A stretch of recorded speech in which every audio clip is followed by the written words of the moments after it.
Hello నమస్తే welcome to MKM talks.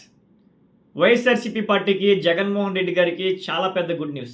అలాగే కూటమి ప్రభుత్వానికి కూటమికి సంబంధించిన ఛానల్స్కి చాలా పెద్ద బ్యాడ్ న్యూస్ ఇది. ఎందుకంటే గతంలో యుఎస్ గవర్నమెంట్కి సంబంధించిన సంస్థ గౌతమ్ అదానీ మీద, అలాగే ఇండియాలో ఉన్న ఆంధ్రప్రదేశ్ మాజీ ముఖ్యమంత్రి వైఎస్ జగన్మోహన్ రెడ్డి గారి మీద డైరెక్ట్ లంచం తీసుకున్నారు అని చెప్పి, అంటే ఇండియాలో ఉన్న ఇన్వెస్టర్స్ని బెదిరించి లంచాలు ఇచ్చి సెకీకి సంబంధించిన సోలార్ కానీ పవర్కి సంబంధించిన ఇవన్నీ కొనే విధంగా మేనేజ్ చేశారు అని చెప్పి ఎలిగేషన్స్ ఏదైతే వచ్చాయో ఆ ఎలిగేషన్స్ అన్నీ కూడా ఇప్పుడు యుఎస్ గవర్నమెంట్ ఎటువంటి ఎవిడెన్సెస్ లేవు, ఎటువంటి డాక్యుమెంట్స్ ఏమీ లేవు అని చెప్పి, ఈ కేసుకి సంబంధించిన ఎవిడెన్స్ ఆధారాలు ఏమీ లేవు అని చెప్పి యుఎస్ గవర్నమెంట్ గౌతమ్ అదానీ మీద ఏదైతే కేసు నమోదైందో దాన్ని ఇప్పుడు కొట్టివేసింది.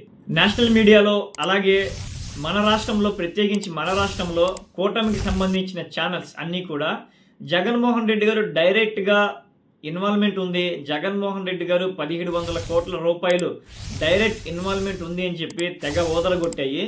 యుఎస్కి సంబంధించిన కోర్టు ఎటువంటి ఎలిగేషన్స్ లేవు, ఎటువంటి ఎవిడెన్సెస్ లేవు, అంత క్లీన్గా ఉంది అని చెప్పి గౌతమ్ అదానీ మీద రిజిస్టర్ అయిన కేసుని కొట్టివేసింది. మరి కూటమి ప్రభుత్వానికి ఇది చాలా పెద్ద షాక్, అలాగే వైఎస్ జగన్మోహన్ రెడ్డి గారికి చాలా పెద్ద రిలీఫ్ ఇది. సో ఇటువంటి ఇన్ఫర్మేషన్ అప్డేట్స్ కోసం ఛానల్ని సబ్స్క్రైబ్ చేసుకొని వీడియోని లైక్ చేయండి.